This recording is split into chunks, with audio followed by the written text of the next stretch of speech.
And we are popping. We are live. I am live. Welcome to the live. Let's do it. Just fade that out. Some royalty-free metal as a throwback to when I was just doing only pre-recorded videos, and because lives are difficult. Okay. But that was my outro music for a while. Ladies and gentlemen, this is in fact very live. I don't know why I'm doing this as a live, because I feel like it would be so much better pre-recorded. Because this is wild, y'all. I am floored. All right? Whether this has been spoken about or not, nobody's talking about it, and nobody's addressing it, and it's happening now. And this is something I stumbled upon by sheer coincidence. Well, it just, I heard something, when you see something, you're like, that sounds weird. What? Why does that sound weird? Why is this weird? And then you look at it, and you look into it, and what do you find? More than you bargained for. Today, for the interest, I'm just going to say, hey, everybody, love everybody who's here right now. This is like a little wild for me. So I'm going to miss a lot of chats, all right? Because I just want to really get through the meat and potatoes. At the end, we can chat more. There's a video I want to watch a little later, if we have time or if it matters. But right now, I just really want to focus on a problem. And this problem has to do with Scientology, clearly. Shocker there. What we know about Scientology is they are so incredibly desperate for people to ignore victims of Scientology when they have a lot of very provable stories. Scientology does not deal in arguing whether or not the details of a situation are true or not. It is just deny, ignore, litigate, and suspend litigation as long as they possibly can. We've seen this time and time again. So a lot of the times when we find that they are abusing platforms for their own personal gain, it's very obvious, at least to those who can see it, when they're being deceptive. And what I stumbled upon, ladies and germs, is deceptive, to say the very least. Okay? What am I talking about? Well,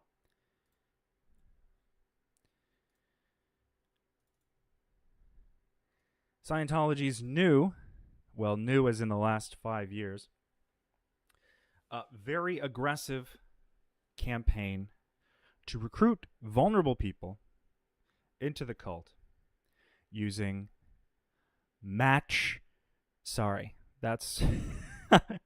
I got so caught up in I'm a little stirred up, all right? This is the most I've prepared in a while. Meetup.com. Oh yeah, baby, we're going there. Oh yeah, we're going there. Meetup.com. I'm sure the OSA personnel designated to watch this very clickbaity title is shaking in his little boots, because let me tell you, Meetup.com has a problem. All right? What do I mean by this? Well, a little bit ago, I was going through Reddit, and I saw a post talking about how someone's friend met up, found this Meetup event, right? Meetup is basically you can schedule and host events and invite anyone to come to it. Pokemon cards, Magic the Gathering, certain like AA type groups. They can meet up, and this isn't limited to just substances. It's also it also covers mental health and support groups for vulnerable people. Now, when I tell you that this site has been overrun with a coordinated Scientology recruitment campaign disguised as just free meetups, free events, free no obligation places where people can learn to get over certain things. Now let me show you what I'm talking about. All right? Let me set this up here. And again, I'm not the first person who's seen this. Okay? But I mean no one is talking about it. And I think it's a big problem.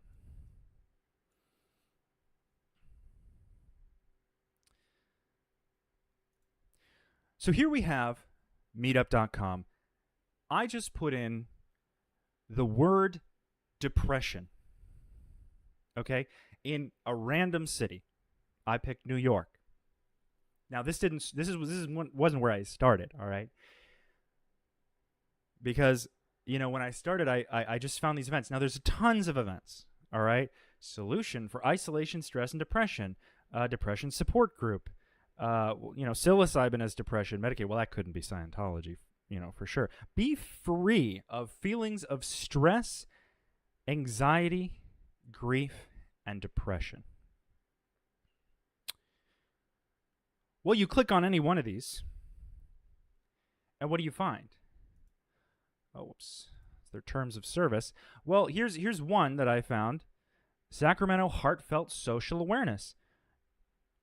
This is where we deep dive into understanding emotions and how they affect our lives. What we do, we discuss a wide range of emotions, including fear, covert hostility, which red flag right there, because that's a prime Scientology's sort of thing. Learn about covert hostility, sadness, anger, boredom, and conservatism, which is vague. Learn about the roots and impacts of these emotions, how they influence our interactions. Discover strategies to protect yourself from the emotional impacts of others in a supportive and open environment. We share insights and techniques to help you navigate and manage your emotions better by understanding and protecting ourselves from negative emotions, blah, blah, blah. What is this at the end here? This group was created by the Dianetics and Scientology Life Improvement Center at the Marconi and Watt in Sacramento, which I believe is the Church of Scientology Mission of River Park in Sacramento, California. And here's another one, Communication Practice and Improvement. No shocker there. This group is created by Dianetics and Scientology. Here's another one, Solution for Stress, Anxiety, and Depression. Says nothing about Scientology L. Ron Hubbard auditing courses at all in the body. But at the end here, a Dianetics and Scientology Life Improvement Center sponsors this group. This does not say in the slightest that this is going to not only be held at a Church of Scientology, but that it's going to be using Scientology materials. And you think I'm done? Be free of feelings that same one? Be free of feelings of stress, anxiety, anger, grief, and depression. You might as well just say how to cure depression, which they don't not do later. And what's this at the bottom here? Curious? Attend this free meetup sponsored by Dianetics and Scientology Life Improvement Center, New Haven, Connecticut. And when I saw two different cities, because this was like driving me crazy, I'm like, wow, this one city, because it started in a post about Sacramento, So I followed that. They weren't just in Sacramento. They were everywhere. Be in control of your emotions. Healing from depression, anxiety, and stress. How to reduce stress and depression. Solution for isolation, anxiety, and depression, which is almost the same as saying we can cure it. And this is Fair Oaks, California. What was that last one? This doesn't even say where it is. Solution. How to get over a divorce, breakup, painful experience. What is the true source of depression and loneliness, and can it be overcome? And here we have, this is Los Angeles, California, sponsored by the Dianetics Center of Pasadena. You see the trend here, guys? Overcoming anxiety, depression, and building connections. Dianetics and Scientology. Depression, anxiety, worry, stress. Can it be handled? Restore vitality. You will learn things they don't teach in school. How to speedily get from where you are now to higher levels of achievement, efficiency, and success. Learn the key to separating from that toxic relationship you have with yourself. You can unleash your unlimited potential, making way for success and victory along various paths. We'll have free weekly meetups at the Dianetics Scientology Life Improvement Center near Sunset and Vermont in Hollywood. And what's even worse, guys, is most of these are online, are Zooms. So when you have these people using these tags, depression, anxiety, isolation, self-esteem, I'm not even halfway through my tags, through my tabs. Sorry, I have a billion tabs open right now. Using these keywords, Scientology is effectively able to corner the market, so to speak. There are hundreds, maybe thousands of these events, because these have been happening for years now, okay? And all of the events are vague. They do not talk about the results. There are thousands of RSVPs for these events, and these events can happen without even a person entering the building. But you still have to provide your personal information, which, for those of you who may not be aware, when Scientology has any amount of your personal information, you become essentially a target of the most annoying, like, mail campaigns that exist in America. Let me tell you guys, this is insane. I'm not even done. What else we got? Increase your happiness and mental health.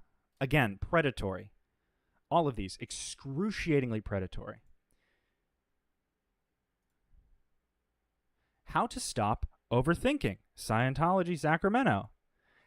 How to handle stress in your life. Scientology, San Jose. This is happening in New York, Las Vegas, Chicago.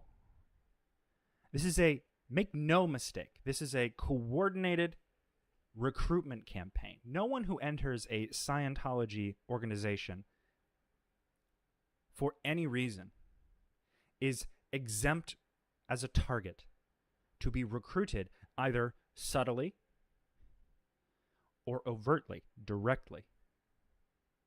Say, the exception being if you mention that you have a history of, doing LSD, you can't be in the Sea Org, okay, or a psychiatric history. They'll still take you in. You may not be qualified for staff. But these, once you're interacting with these people, they're already proselytizing Scientology ideals, and you become effectively a victim of this sort of heavy recruitment effort. Okay. The source of unhappiness. Atlanta, Georgia. We'll get to that.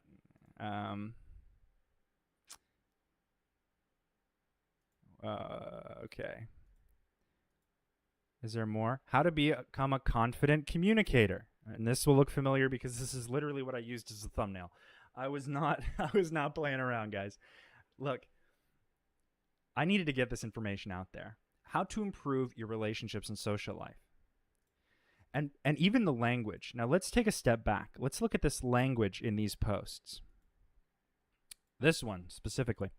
Do you ever feel you are all alone in life, or that there is no way out of your unbearable situation? Have you recently lost a loved one, or never found your life partner? Has your relationship lost its luster?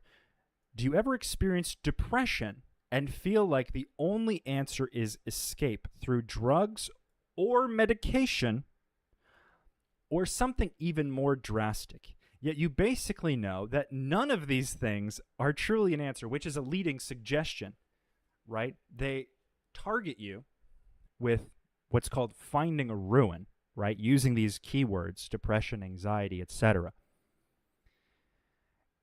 And once they have you thinking about how shitty your life is, they say, yet you basically know that none of these things, none of these solutions that society has provided you, whether you've attempted to receive it or not, are truly an answer. Disgusting levels of manipulation here. I want you to go on meetup.com right now. Right now, type in your city and type depression, anxiety, communication. You will find a Scientology event. Okay? Maybe there are some exceptions, but these guys are crazy predatory, okay? This blew my mind because having so much experience with Scientology and being on staff, I had a very close relationship with people in Division 6, which is a division of the organization dedicated to public outreach, selling books to people who've never heard of Scientology, etc. And where they can find people that they can bring in by literally any means that's vaguely legal, they will.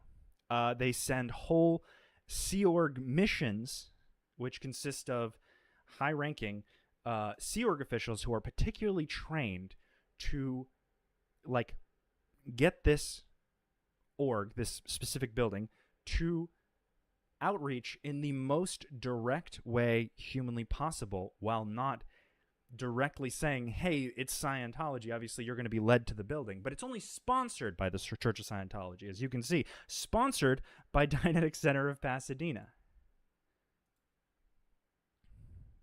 In order to be happy, it is very necessary to come to terms with one's past. One cannot be hurting from what had happened and still be happy. What the fuck does that even mean? What does that even mean?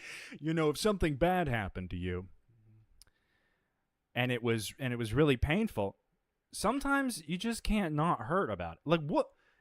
Duh. And you know what? They would have known this if they had any concept or any direct affiliation with any sort of evidence-based psychological research. Okay? Now you're asking yourself, damn, they all look the same. And before you jump ahead, because we're going to get to the source of all of it. All of it. Every Div 6 in America, I am calling out right now, basically. Because this is not just something that a couple of orgs are doing. Okay? This is something that is coordinated. Once it worked the first time, the guy who started it, and I'll get to all that, all right? Because I know some of these people who are doing this personally. I mean, we haven't talked obviously since I left the cult, but It's so fun. It's so funny that it comes full circle like this. It has been adopted into the mainstream tactics of every Scientology org that has a computer or that can host events or has a person who's basically given a script, I imagine. Now, before I before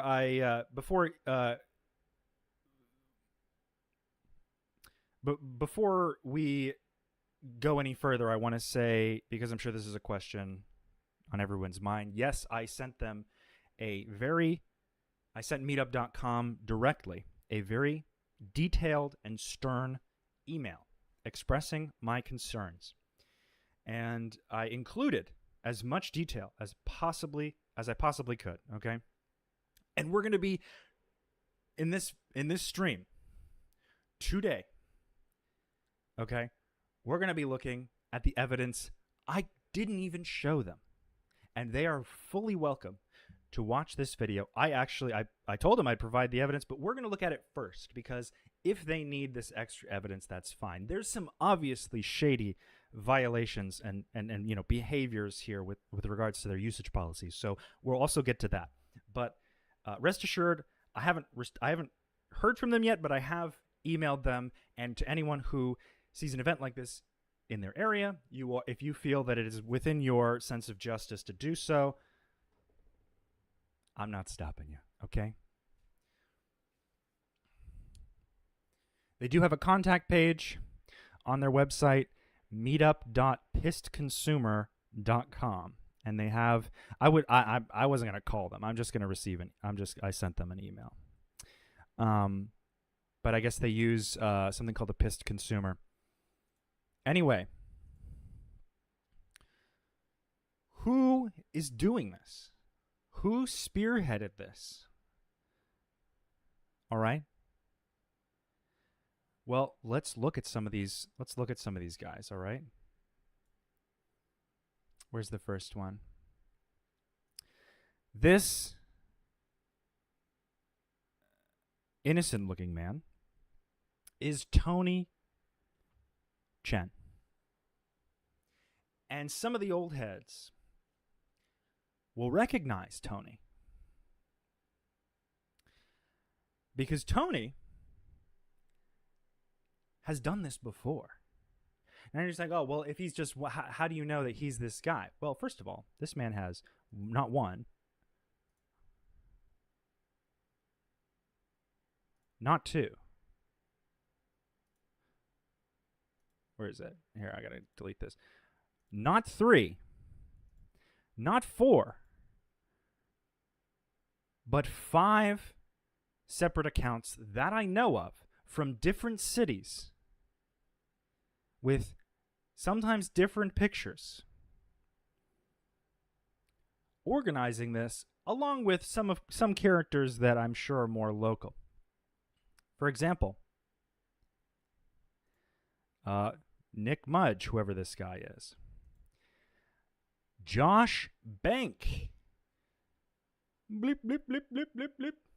That was my alarm going off because I know this guy. He is the son. That was a weird noise I made there.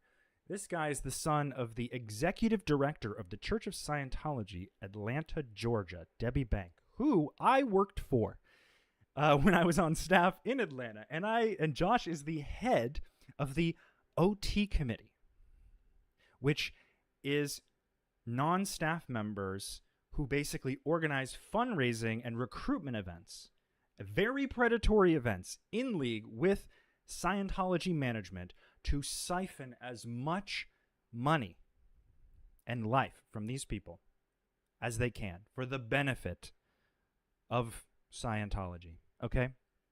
He's the one who got me. He's the one who asked me if I wanted to go to Dragon Con and dress up as Turl in this big costume, which I eventually did.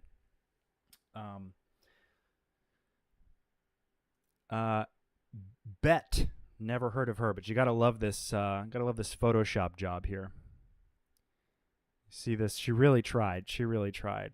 The that lasso tool was a little too difficult to find for her. We have another Leslie. I don't know these people. Alan, who's hosted more than a few. And Victoria Lee, who I'm pretty sure I know as well. I'm pretty sure I lived with her in staff housing when her family... If this is the same Victoria Lee I'm thinking of, there was a family that was basically, essentially trafficked to America, but they were brought over on religious working visas, and they were put up in one room in this relatively small apartment that I was staying in, and it was like her husband, and her 2 kids in one room, okay? And their only reason for being there was to be on staff.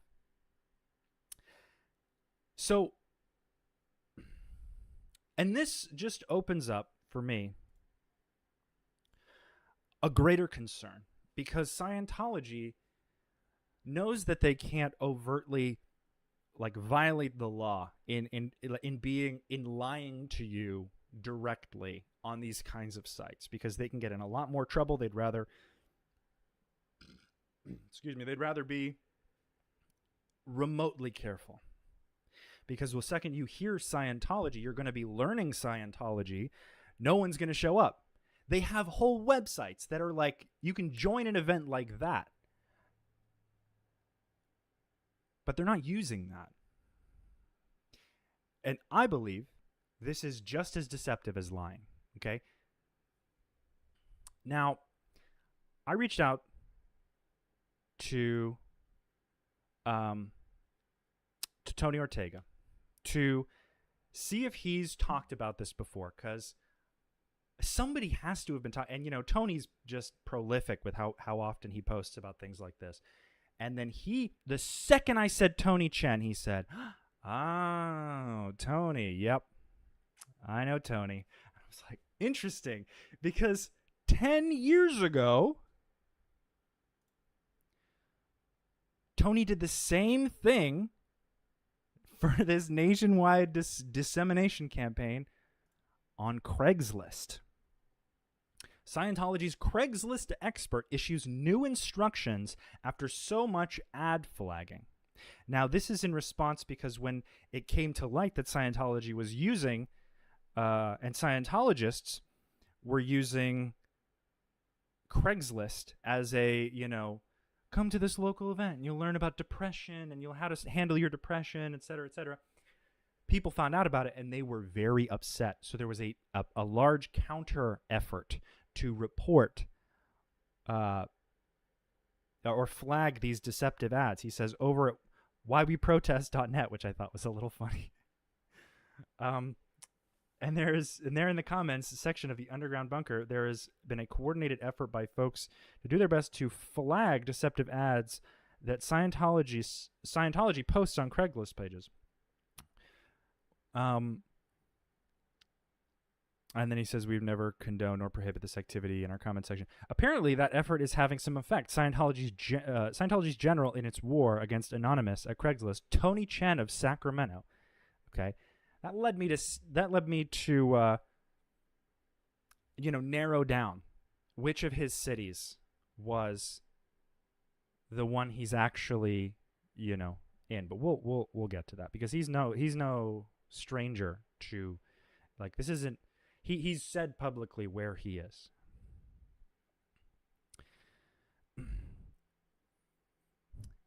Tony Chen of Sacramento has put out a new set of instructions for dealing with the offenses. Oh, Tony, we got some typos here. Oh, no, the offensive against the church. I see. I read that wrong. I'm the stupid one. We thought you'd want to see the advice he's sending out. Tony, let me tell you something about Tony. Tony Chen is very calculated. Whether he believes he's doing this for some greater good is irrelevant, because he knows he has to be deceptive to a degree. And for, Scientology ideologies that we will discuss later, this becomes apparent. So this is something written by Tony Chen, okay?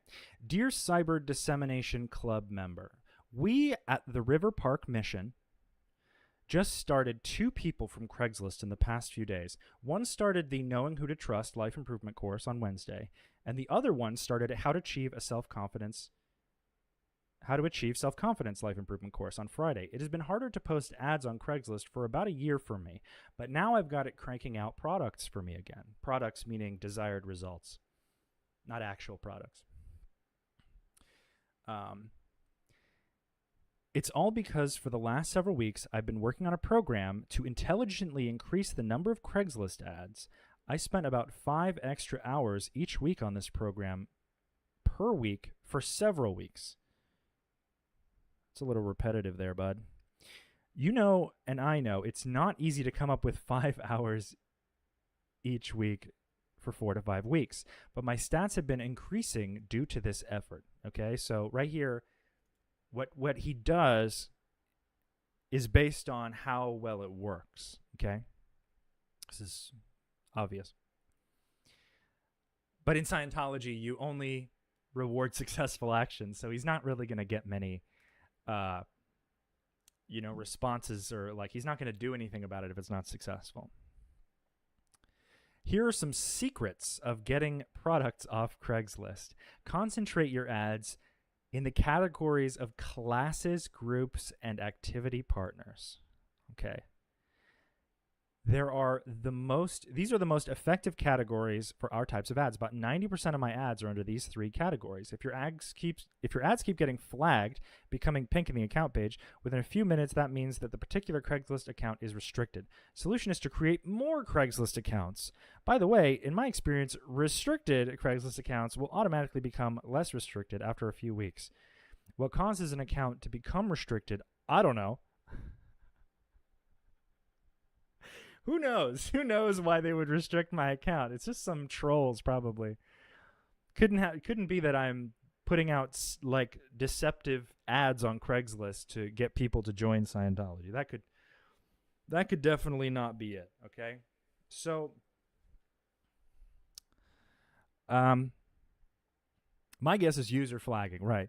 The best way to post ads for me is by tethering or by using a mobile hotspot. This method will automatically change your IP address each time when you connect to the internet via your cell phone. I think it makes it hard for people to blacklist your IP address. And then he's laying out the good, the bad. He's giving definitions for these processes so that people can be aware that when they're engaging in this deceptive and predatory behavior, they will be met with an appropriate response of their content being addressed by the usage policies of the website, however valid, and they will go, and so they're like, be careful, all right, because these are deceptive and they will get taken down. Don't worry about it, okay? So, and he gives, I tested 3 different browsers, Internet Explorer, blah, blah, blah. Ads posted by Internet Explorer tend to stay up much more than other results. I mean, this is 10 years ago, so everything's been amplified by one algorithm or another. He's telling you what services to use, what makes it easier, and signs it. And he's the PES of a River Park Mission, which means he's not even like he holds these posts from above. He's in charge of all of the public outreach efforts for River Park Mission. Okay. So, and you're like, okay, well, yeah, he did that. Maybe someone's doing this on his prior inspiration. You know, some people might have learned how to do this kind of stuff, and then, you know, they're just following suit later.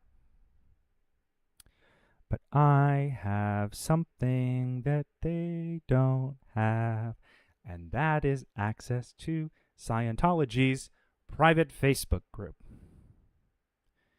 So I thought, with all this infuriating material, and again, whether or not whether or not people have been complaining about this, no one's done anything about it because they are still doing it. Some of them have I found like different listings, okay, for the same event on the same date at the same place. And so I'm already like, this is insane. So in order to sort of dispel any confusion here, what we're going to do is I'm going to show you something.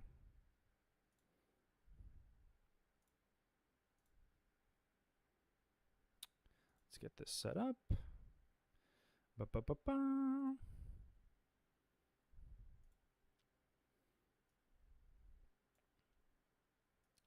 See if I can make this small enough. Hopefully y'all can still read it. So I went on the Scientology Facebook page, and what I found was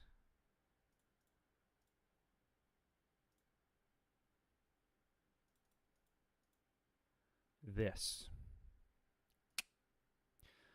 Who's that? Oh, that's our good pal, Tony Chen. This is what it says.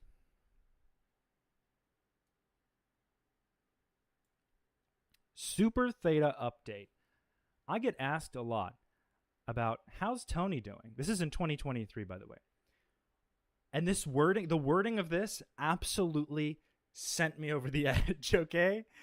Because not only did I find it predatory, but just like the way that they feel so safe saying it like this blew me away. Most of you know that last June, my staff member, Tony Chen, was felled with a massive stroke, and we almost lost him. R.I.P.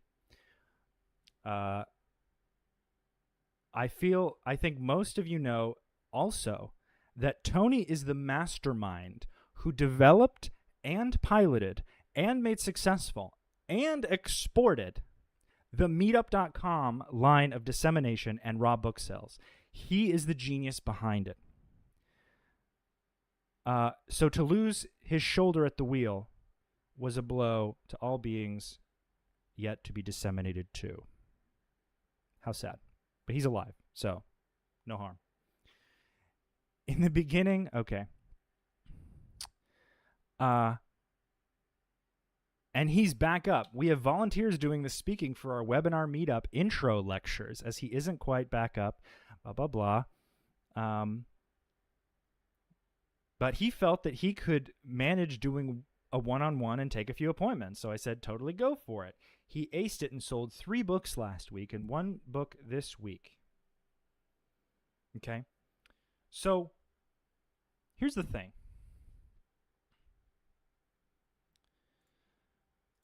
Whether or not Scientology's dissemination efforts are effective is hardly up for debate.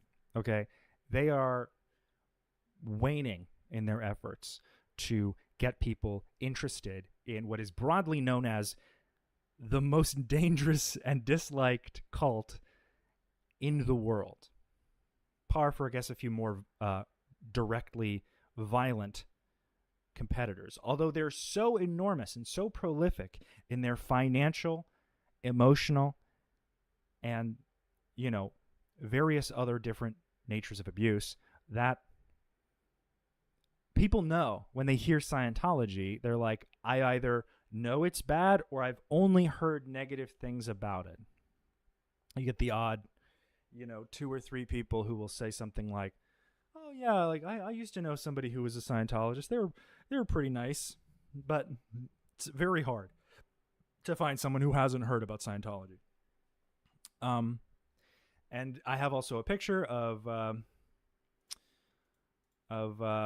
we got the picture of the Sacramento staff here.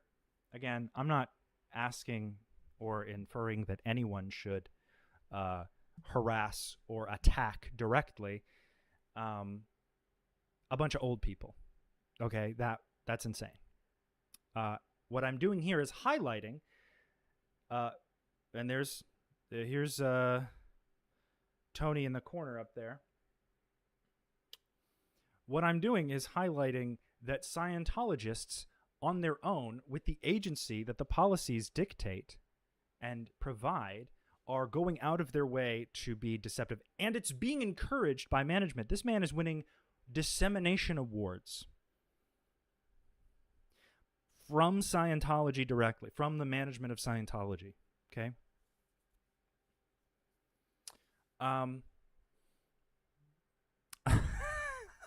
just saw this guy. Another Scientologist having a massive stroke. Not surprising. Yeah, you'd think Scientology, you'd think he'd be so theta that would just gloss over. But I guess the SP influence is too powerful these days. If he has another stroke, I had nothing to do with it. Okay, I'm just a guy on his computer who has a little too much curiosity to be helped. Okay. I just love how all these pieces fit together. I make no mistake, this is a nationwide campaign. Any city, again, go to meetup.com, type in your city, and then type in depression, anxiety, relationships, divorce, trauma, and you will find an event like this. Okay? And let me tell you, I really wish I could say it wasn't harmful, because, I mean, I believe personally that the ideology of Scientology becomes harmful in of itself as it demands action. It demands products that Scientology qualifies the criteria for. In defining its success, Scientology has full authority over what is and is not successful. So,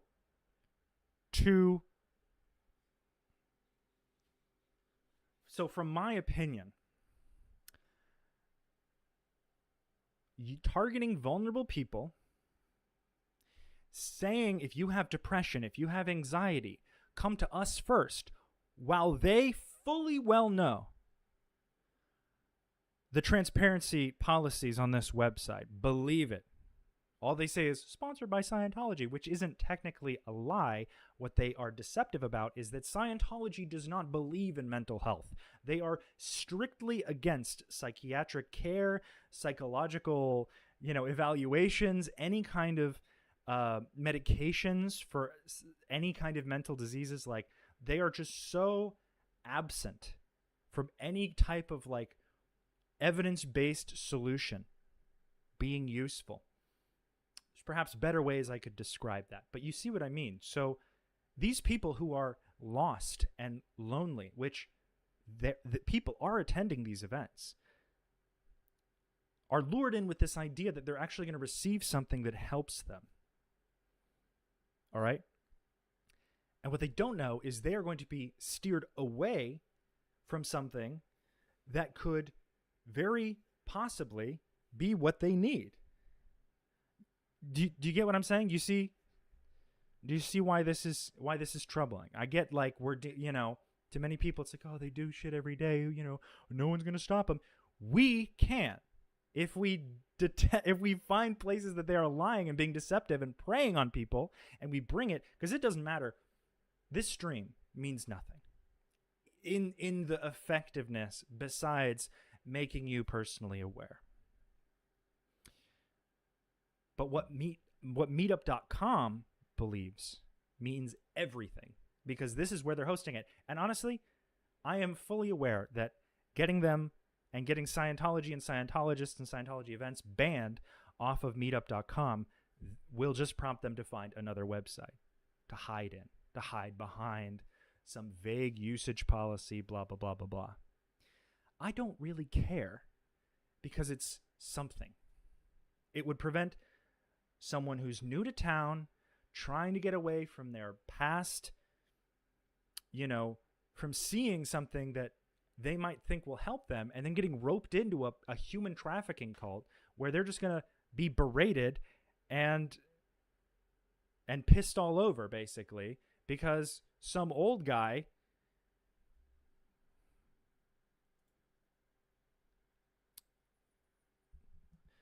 timeout. Someone wants me to stir some shit up. I am not and do not talk about drama anymore. So we're just going to put you in timeout. Okay. Because this is what matters right here, right now. Finding efforts from Scientology to manipulate the public and hopefully putting an end to it. Let's look at some more things. Here's another post that I found on the Facebook.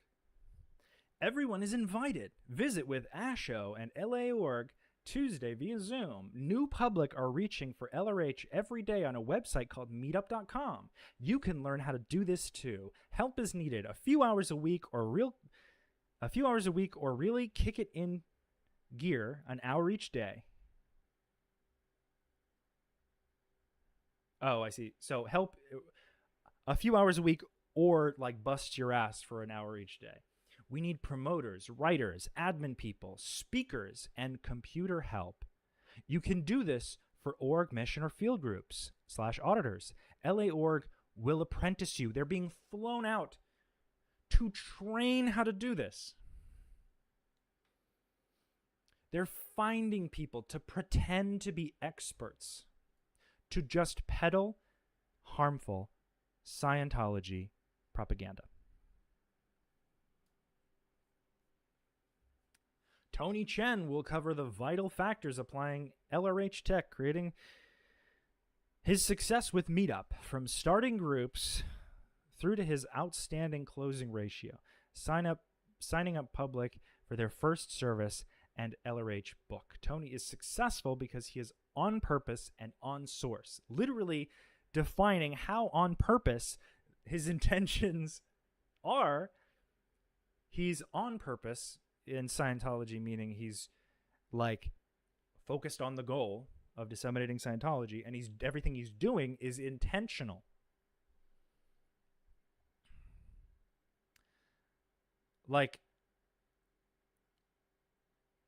And this also creates an FSM funnel, which is a field staff member. Y'all probably know about that, but it's someone who makes money off of people by getting them into Scientology and taking a portion of what they pay, which is a practice. You can get a portion of a Scientologist's money that they put into their services.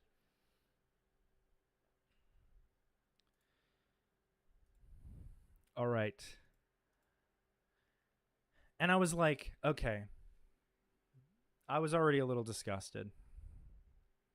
And then I see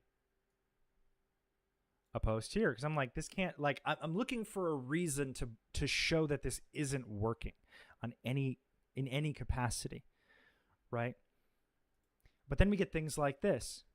OMG, sold my first Dianetics book as a Meetup FSM. He attended Meetup on Monday. I called as a consultant and I decided to be tone 40, which just means like really fakely happy. And I took his card and address directly. Okay?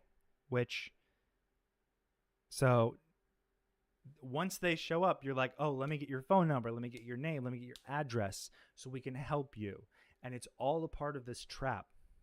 He's about a half an hour from New York, Oregon, wants to go tomorrow for a free session. I'm so happy. And then she says, ruined him, acked him, told him Dianetics handles that, read a blurb off the Bridge publication site. So easy. Let's break that down. She ruined him, which means you pinpoint, through conversation, you pinpoint parts of the person's life in which they feel ruined. So you get them thinking about the worst things that are going on in their life. And then once he's like feels ruined, she act him, you acknowledge him basically, which is supposed to just make him feel so heard. But it's just as simple as just saying, I hear you, I understand, that's bad. I get it. And then she said, Dianetics handles that. Handles whatever she ruined him on, God knows. His depression, his anxiety.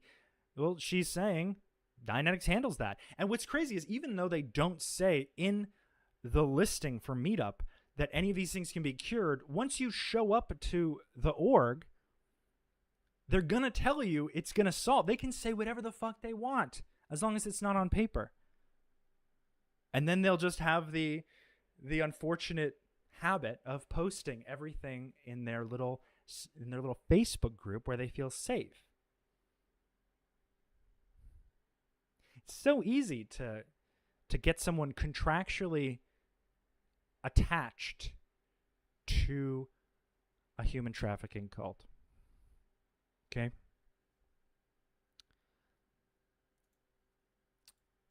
And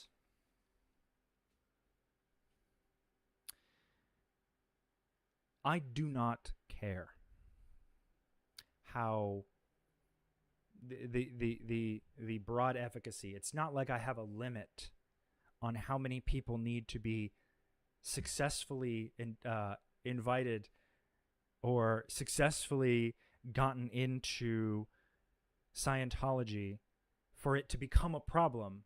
Every time is a problem. They have their buildings and their marketing materials, and that's all I really think that they should have. If they need some better way, they're already doing Super Bowl ads, which is an enormous waste of money. But it's like it all matters because there is a vulnerable person who can and most likely will be abused, in my opinion, based on the mountains of historical evidence that such is happening in Scientology. And I care about people. It fulfills me to have empathy for others. So I think if my story is allowed to matter, so should theirs. And I should prevent, I have somewhat of a responsibility to prevent this from happening to more vulnerable people, especially when it's so broadly spread. Okay. Now Scientology has, Meetup.com has usage policies that are pretty black and white.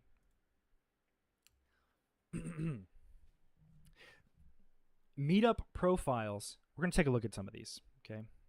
If you need me to zoom in, I can. Here, let me make it a little bigger for y'all, because there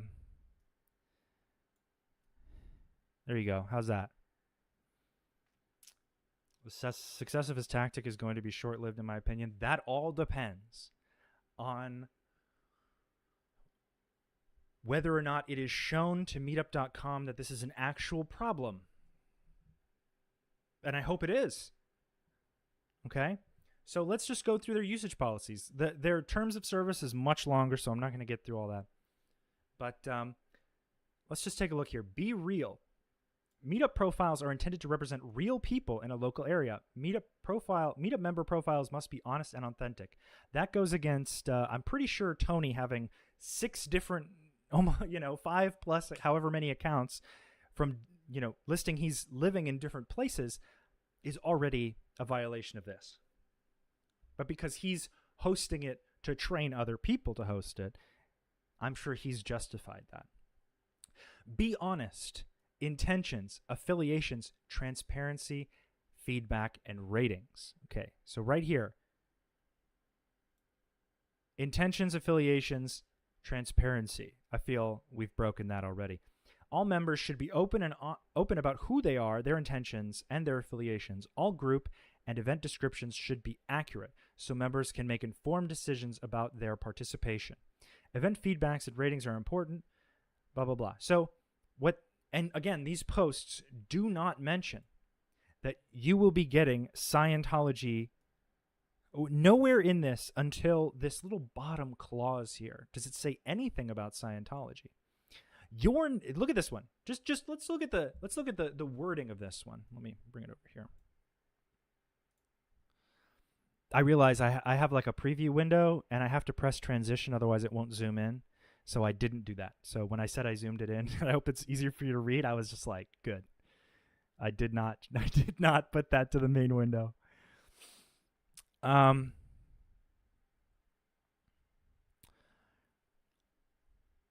Your negative thoughts, unreasonable fears, and irrational behavior can be caused by past upsets, traumatic experiences, and serious loss in life, which never seem to fully stay in the past. Crazy. It's almost like psychology has known this.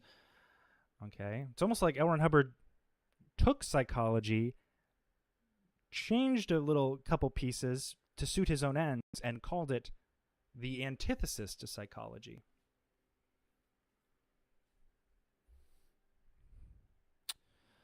To what degree do the painful incidences of your past affect your day-to-day personal and professional life, and why? There is a technology of the mind. It doesn't say what. One which will tackle those things holding you back in business and life. When these tools, doesn't say what tools, are understood and applied, you will see an increase. So right here, there's a guarantee. You will see an increase in ability, intelligence, and confidence.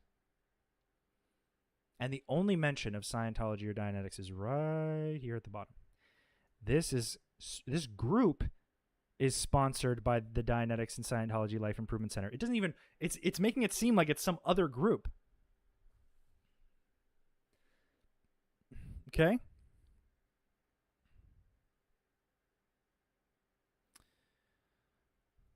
Chris says, does Scientology take a stance on origin of the universe or any sort of classical theistic claims? That's information I've described.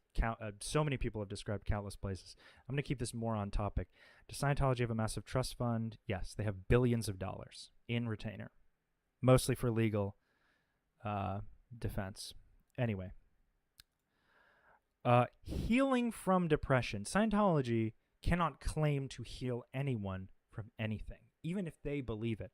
So this is a guarantee. And there's Tony right there at the top. This is a guarantee, meaning he's lying and guaranteeing that this is going to heal you from depression, anxiety, and stress. These are misleading claims. Okay? So right now that's broken. Be yourself. Fake accounts and impersonations. Creating fake accounts, malicious accounts, or accounts meant to impersonate another person is prohibited on Meetup. I would say that Tony saying he's from Michigan, Connecticut, and Sacramento, he's having these, I don't think he has a clone in New Haven, Connecticut. But I don't know, Tony, reach out to me. Let me know. I would love to know how this is working. They probably won't let you because Scientology doesn't allow its members to speak about it to the public because you can't control your members and what they say if they're just yapping to the public. But I would have a total conversation with you. Absolutely. Be respectful. Blah, blah, blah. Set appropriate expectations and honor them. Like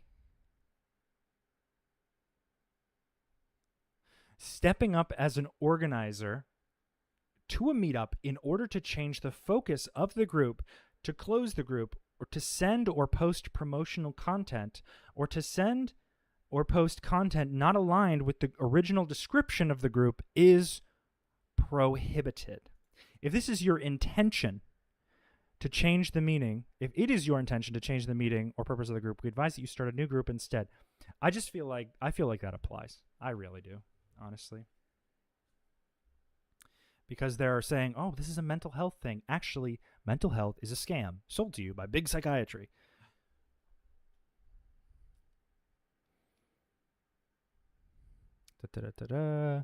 Child exploitation. Don't get me started.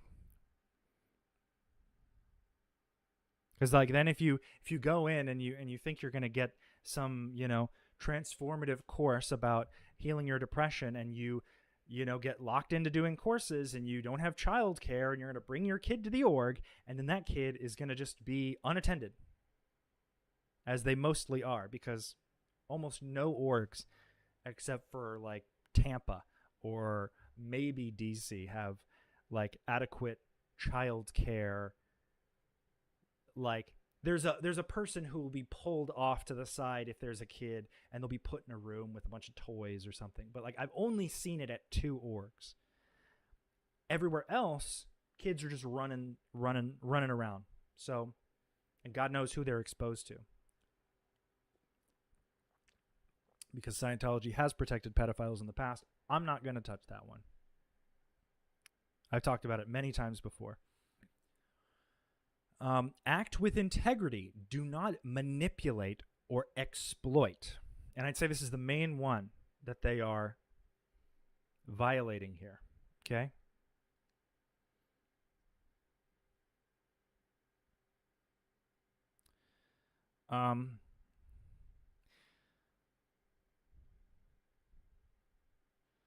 Using Meetup to promote, facilitate, or organize violent, criminal, or non-consensual actions that endanger anyone physically, mentally, or emotionally is prohibited. Again, I could make a strong case for this, but provability is in the details, right? Is in the actions. So we've already harmful misinformation. Here's another one: the dissemination of promotion of misinformation is prohibited. This includes claims that have been scientifically disproven and that may pose a public or personal health risk. Do any of you have any reasons why we should consider Scientology a public health risk? Or perhaps scientifically disproven any of their claims? Maybe not. Maybe I'm just crazy here. You know? It's like, again, I can pretend that this is just like a small gust of wind in the tornado of random action Scientology has to embark in order to get the word out or trick whoever they can into being a sucker for this. But I find it disgusting. And that's why I wanted to talk about it. And I have just been waiting, sitting here for like an hour and a half because I have no idea what to do with myself except for talk about this. So I wanted to just be concise. I wanted to get through it. I want to make this known. And I didn't want to dick around and be, you know, because I'm probably going to cut this together later and post it again. Because for people who don't have the time or who can't sit through lives, they should know about this. And they should know that there are people in their city who are being manipulated and being preyed on in order to pad Scientology statistics, which usually steamroll over lives and cause pain, more pain and suffering than the person even had when they joined. Okay? So it's like,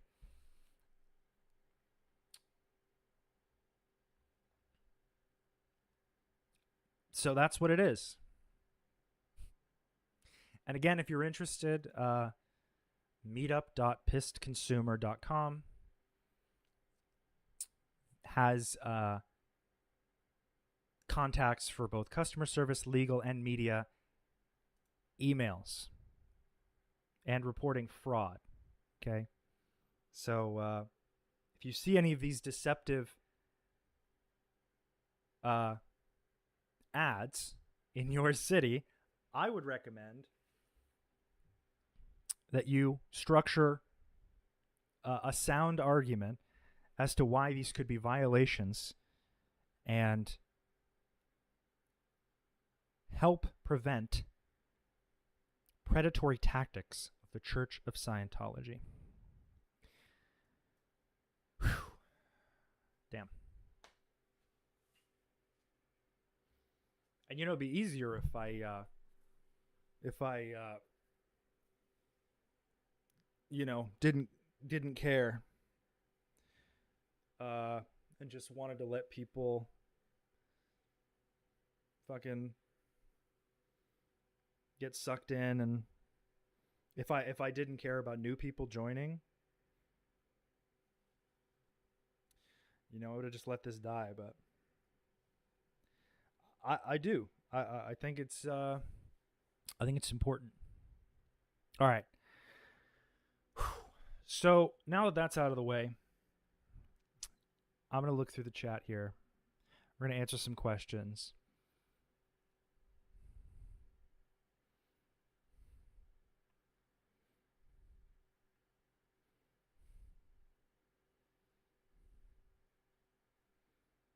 I wish I had a stand-up desk. They're actually pretty cheap because I couldn't sit. I couldn't keep sitting for so long. I was in some serious discomfort. Standing desk. I mean, on Amazon they're like $160. It's like, it's an investment, but they're actually pretty. They're pretty cool. Especially if you're tall, 6'4", and I've never had a comfortable chair desk situation until recently. And it also helps me be free. It helps me move, be animated. I have one of those anti-fatigue mats that I just took out of my kitchen that was under the sink. So it looks a little goofy, but it works. In the future, they maybe use bot advertisements like there are 50 Scientologists in your neighborhood. Or they'll just, like, I think that we're getting to a point. Oh, and I forgot to mention, Tony Chen is also super into AI. His Facebook profile is just riddled with him making like ChatGPT and Midjourney edits of like beautiful women and like Halo fan films, and which are all very cringe. I find most AI content to be very cringe. But so like he's probably just pumping out these ads using AI. How tall is Dr. Berg? Shorter than me. He's actually one of the shorter ones in the family. My uncle is like 6'7", but he's only about like 6'1", I think. I don't know. Who cares? He's in a cult.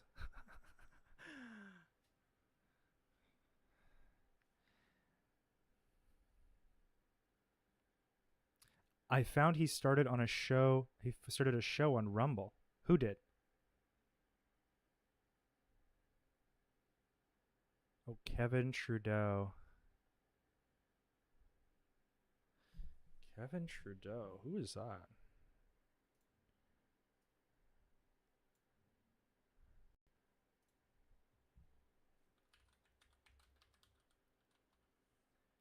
American author. Salesman. Yeah. Oh, natural cures they don't want you to know about. The weight loss cure. Debt cures. My dad loves this dude. We had a room in the house I was in growing up that was like a library, and they bought it like basically as is. She was going to throw out all the books. My mom was like, "Oh no, it looks so niche. It looks cool to have all these books in here." So, she doesn't sound like that. And so we kept a lot of the books, and over time, my dad accumulated a library of some of the most bizarre. Like, he's a real sucker for a salesman. Like, if you can pitch him something, and be like as con manny as humanly possible, have enough confidence in what you say, he'll probably pay you like $40,000 a week. He's done it. The people he's brought in, absolute losers sometimes. I mean, he's not successful at his business. He's successful on YouTube, which is why, it's kind of a weird contradiction, but that's not what this video is about. But yeah, I do not doubt that some of these people bought into Dianetics because they will just literally accept anything that is not scientifically amicable or provable.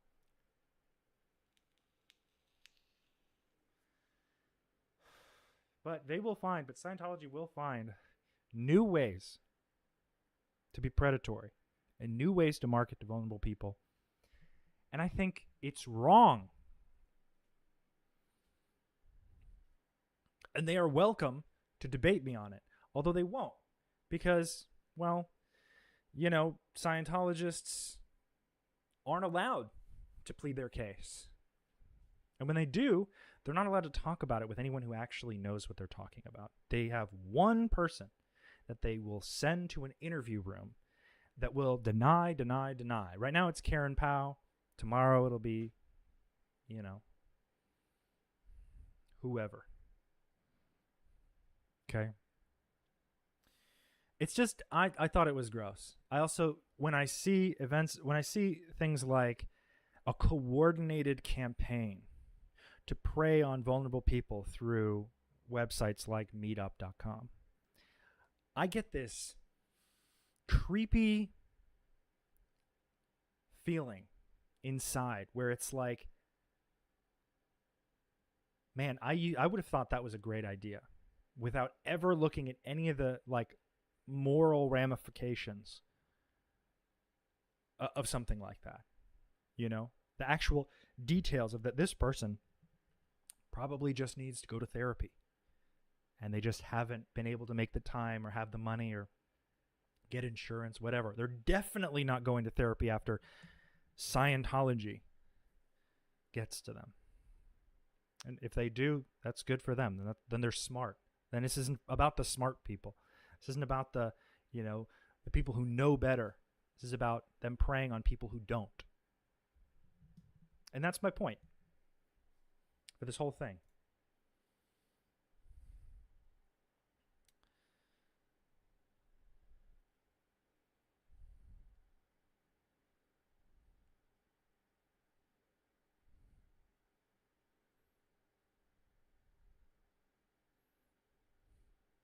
How many reasons would you like? I have dozens that grow every day. Exactly. And it's just about pleading your case. I could present this for what it looks like, or I could use what I've experienced having been intimately involved in Scientology for 23, 24 years. I'm starting to forget. I should nail that down. Is it 23 years or is it 24 years? Get your facts straight. I'm like, dog, all I know is that it was a long time and it sucked. It was most of my life. And I would have definitely gotten help sooner if my parents hadn't brainwashed me to think that mental health treatment is scary. You know what's worse than being afraid of mental health? Being depressed and anxious every second of every day of your life. I think it's a reasonable gamble. If you're willing to gamble your entire natural life, because you can't prove Scientology works until you're dead, okay? Because that's where the meat and potatoes happens. You can't prove to be, and in the later levels of Scientology, you deal in space opera and being exterior from your body as a spiritual being. You can't prove any of that, and you also can't, or they refuse to. They refuse to even try because they know how hard it is. But you certainly can't prove about past live stations until you're actually dead and supposedly being beamed up to Mars or the moon or wherever and being brainwashed again and sent back down to your body. You can't slap a GoPro on your Thetan and come back.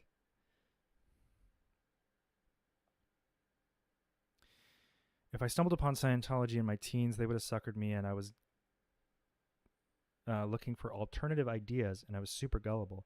I'm wiser to scams now, but I definitely fell for Dr. Berg. You're not the only one. I mean, I know people. I was very recently working. I had a job. I was just washing dishes at a local restaurant, and when I talked about it to some of the people there, one of the guys was like, man, when I was younger, I saw them and I was like, man, they would love to have me, but they're not gonna. They couldn't get into my mind. I would work so hard for that. I'd be too smart, I'm like, that, no offense, but that's literally, they're looking for people who want to prove them wrong without any actual substance of knowledge on why it's wrong. And like, oh, they wouldn't get to me. It's like those are exactly the kind of people with a sense of blind righteousness and too much overt confidence. Like those are literally targets for cults. Like number one, besides blatantly vulnerable and suggestible people. Does that make sense?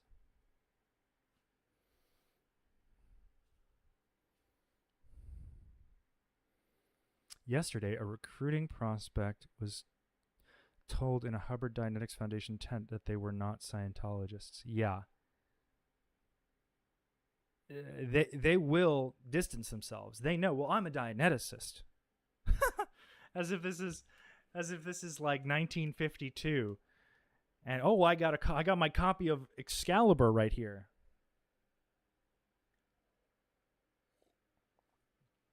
Like they're not fooling anybody. Some of these events, Bridge says, some of these events are in person too. Yes, and that is a big problem.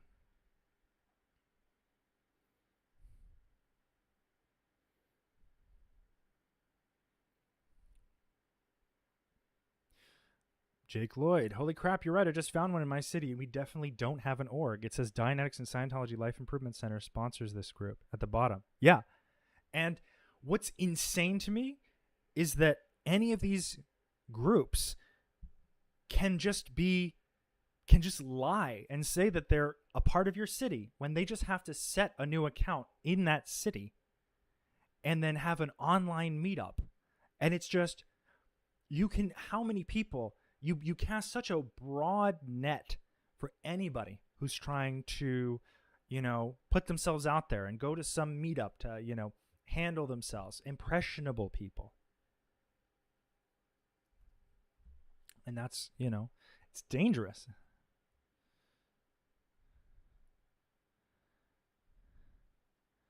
Ruin found. Riggs Eccleberry. Oh, the Eccleberries. I went to school with one of the Eccleberry kids. Not a very talkative fella.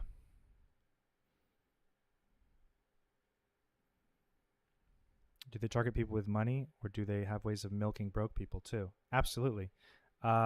Mostly things in the beginning cost less money.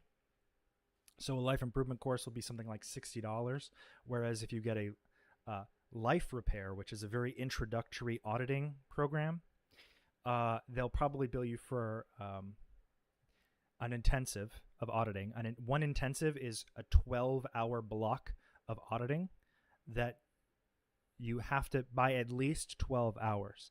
So you buy one intensive, that's what, $2,500? And then, in the past, there was something, in the not so recent past, because I was there when this happened. I was in Atlanta while they were trying to clean this mess up. Just look up the Chase Wave, where Scientology Sea Org members would come in to fix the stats, and they would just, Sea Org members, staff members, this was happening everywhere.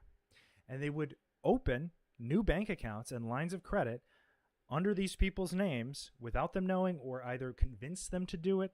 But a lot of times it was without them knowing. And then just max out their credit cards and be like, hey, we just bought your bridge. We just bought your clear package. We just bought your bridge all the way up to Flag. And they're like, oh, now I'm $50,000 in debt. And it's dangerous. I don't know what else to say.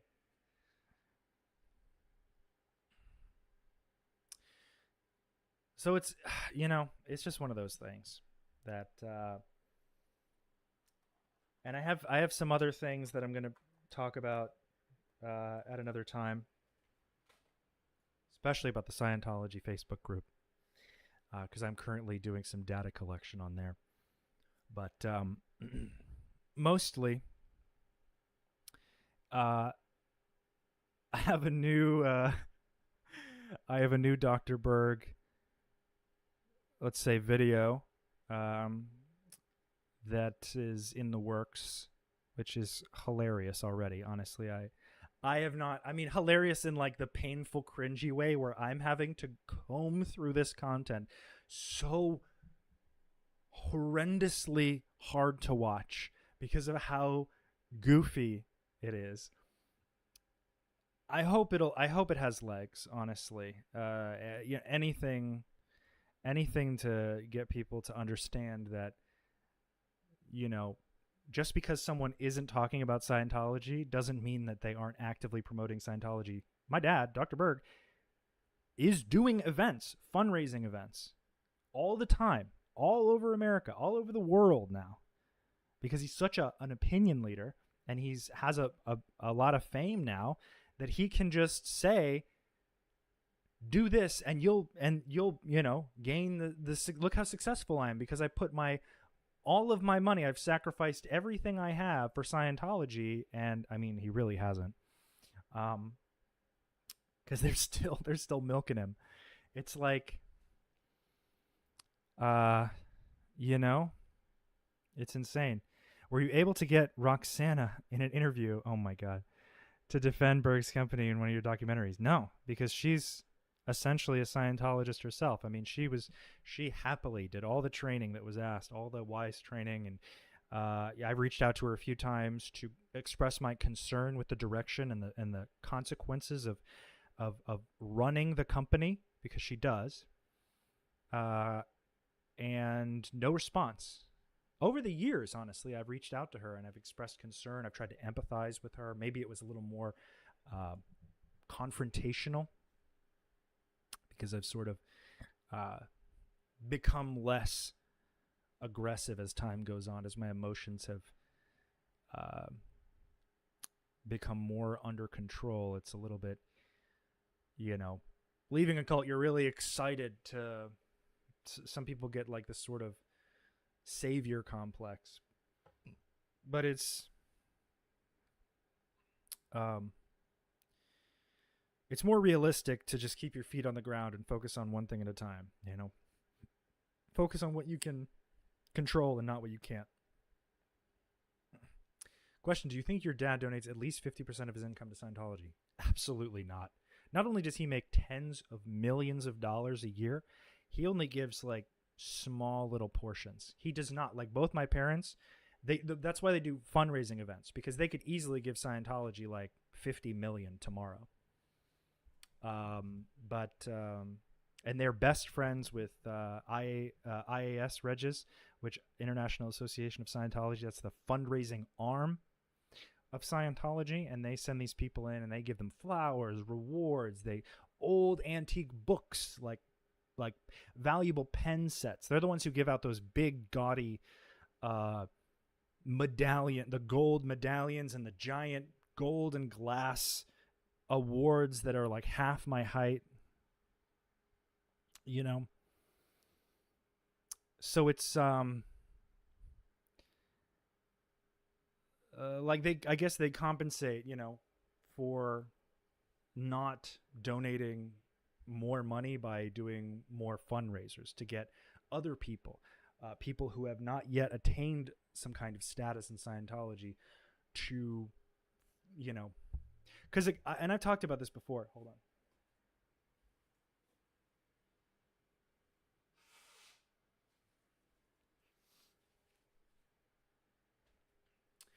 I've talked about this before, but when someone pays money for a certain kind of therapy, there's a higher likelihood that the person who spent money will find the therapy more helpful. And there's studies been done on this. But there's a sort of desensitization to compromise, right? When you give $100 to Scientology for a course, and the course is, something small, or like, let's say $60 for a course, right? It's relatively small. You learn how to, vaguely improve relationships with others, cut toxic people out of your life, be positive, ignore negativity. To like a normal person, this is like there's a logic to it, right? But then once you finish that, and then you're love bombed and all this stuff with the graduation ceremonies and the big applause when you leave the examiner office. You know, you are more likely and more incentivized to contribute a little bit more and do a little bit more and a little bit more, and then suddenly you've given them all this money. It can't all have been for nothing, and not everybody works this way, but for my parents, it's almost embarrassing how much money they've given to Scientology for the immense lack of what they have received. Like, my parents have paid, and I'm sure at this point it's been several other times over because it's been a few years, but every half a year since they've reached OT8, because they are both at the top of the bridge to total freedom. They've done as much as you can do in Scientology, and then they're redoing stuff. And now they're getting OT 9 and 10 preps because they have to pretend like there's this new, they have to dangle the carrot, be like, oh yeah, by the way, there are new OT levels coming out, so get your preps done now. And then you're like, oh good, no, it's still gonna happen, it's still gonna happen. And that was years ago. Okay, that was back in 2019 when I was still training at Flag. 2019? Is it 20? No, that's not right. That might have been 2017? 2017? I think so. I haven't thought about it in a while. I've been focused on a long time ago, basically.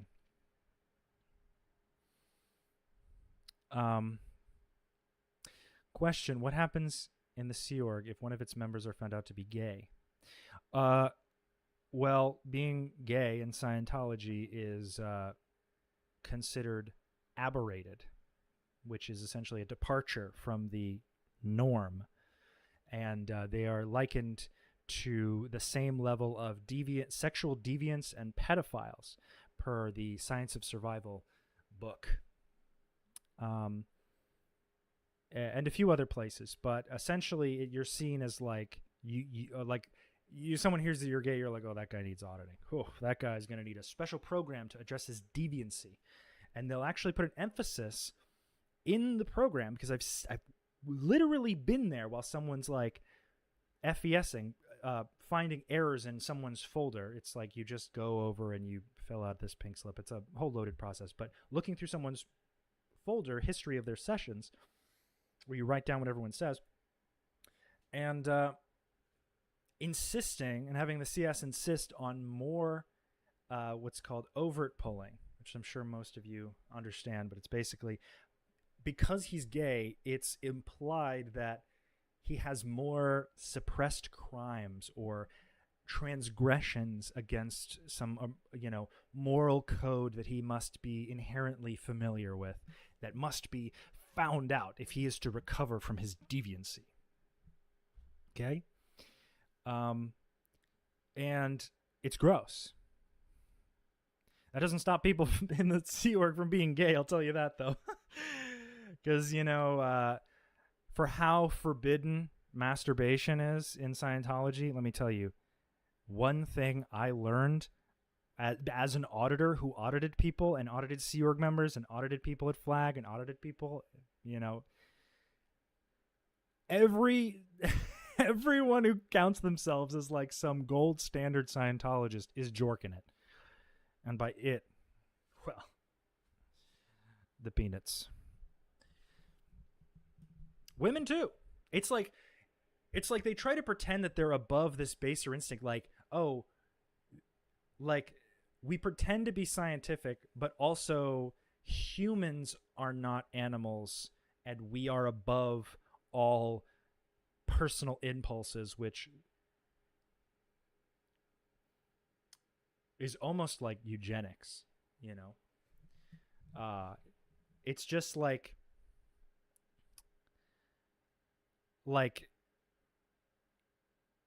so they treat you like you're some ancient holy moral like entity that has arrived into this just vaguely present body that is just here. You shouldn't worry about like evolution or anything like that, because They don't really get there. They don't really bridge the gap between when did humans evolve the bodies and like where did the Thetans enter, and then the body Thetans, they entered cavemen. So were these cavemen just building fires because they were animals? And what separates the principles between an animal's lack of ability to make fire and live in caves and have low income? You know what I mean? Like they never really bridge this gap, so they can kind of have this cognitive dissonance where they believe in science but they're not actually scientific in any way. So it's like you use these paralyze, control sexuality and guilt, and you control the person. It's because it's shame. And I've talked about this. Scientology's greatest weapon is shame and guilt. It is the sharpest blade, pierces the deepest wound, whatever. I didn't have anything smart to say there. I just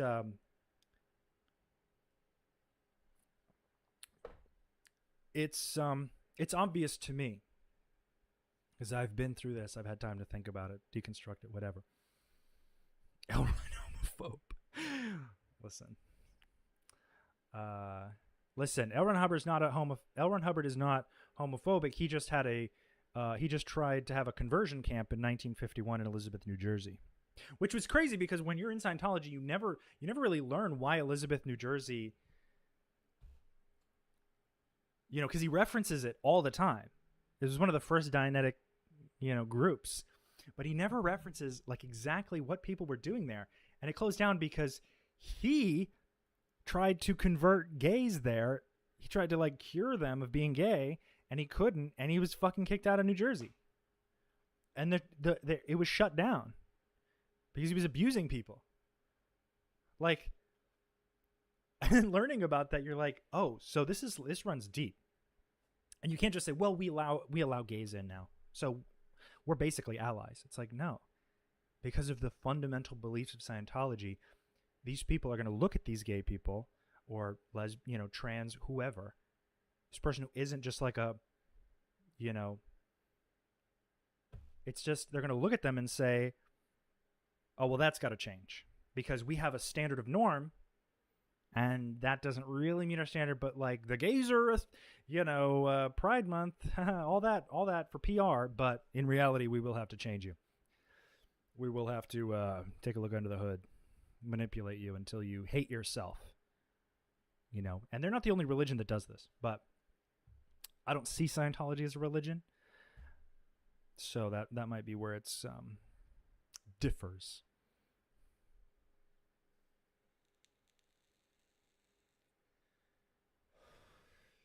I literally had one of my cognition sessions that there was nothing wrong with masturbation. Like, and what's crazy is that in a lot of cases, like people get so obsessed with this idea that they have to suppress and they have to internalize these very natural things that once they are like, I don't have a problem with it, I can't really focus on that as like a big issue right now, they usually have less of an issue with it,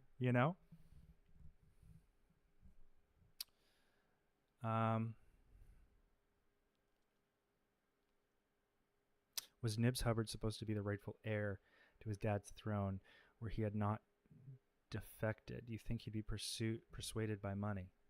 There is, guys, so a cult is not a monarchy.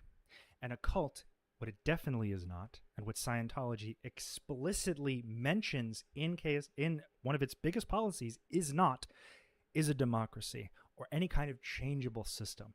There can only be one source. And that source is L. Ron Hubbard.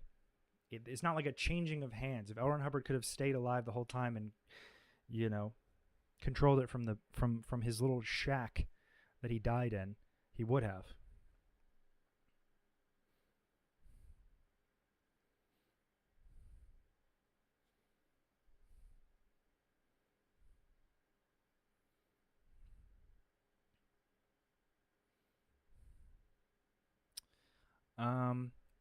I thought he was a doctor because it's Dr. Berg, but he's a chiropractor. I think if we stopped allowing chiropractors to be called doctors, that would solve a lot of confusion. And they can call them like holistic.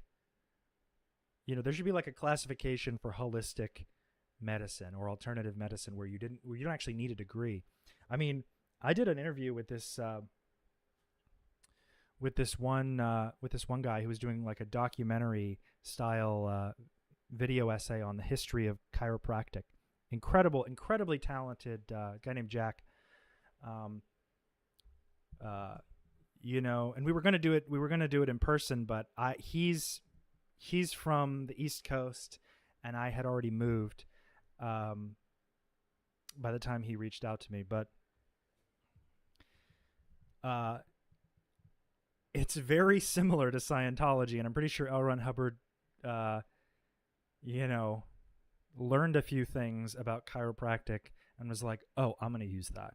Like life energy through like angels and celestial entities that imbue matter with this like life force. It's all very reminiscent of Scientology. Oh, you know what we should do? There's a video I want to watch.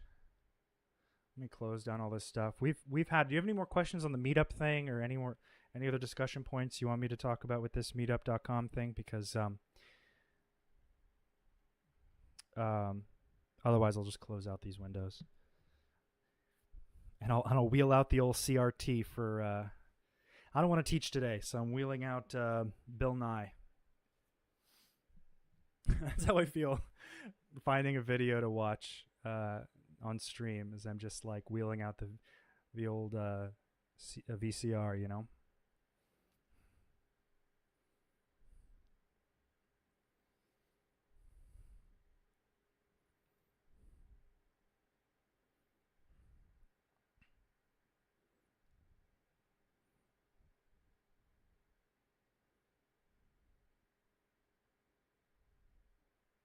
Okay, I'll take that as a no.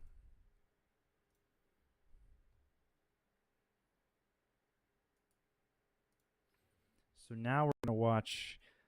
One thing I totally missed was Moist Critical did a video on this whole Linkin Park situation.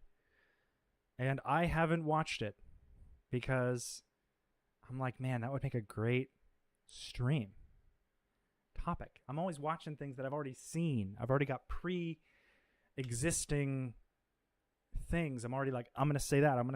But to see something organically, that's where the meat and potatoes is.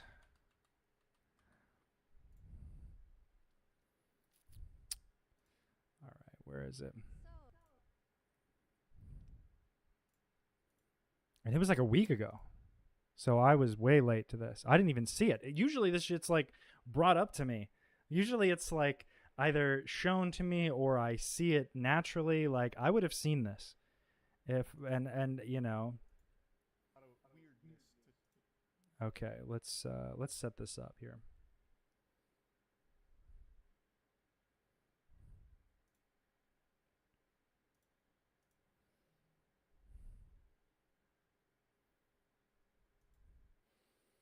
Ignore your Charlie's dry sarcasm. Yeah. Oh my god. All right, let's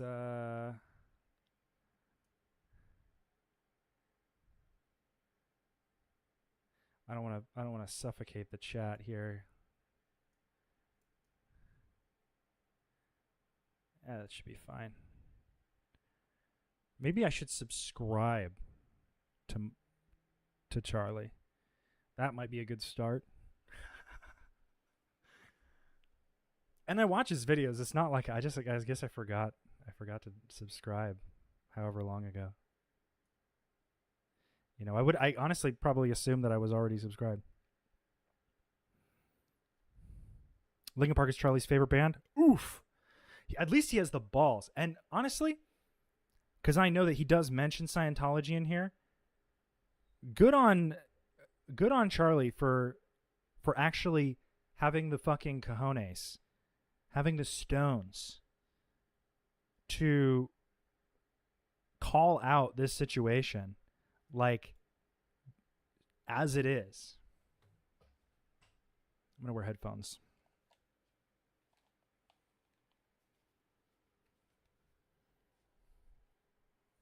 Okay, let me change this.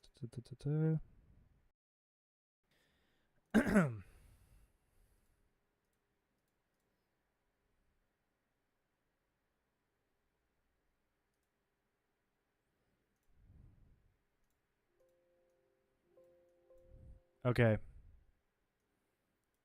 I feel like... Okay. Can we hear it? Let me know if you guys need me to turn it up.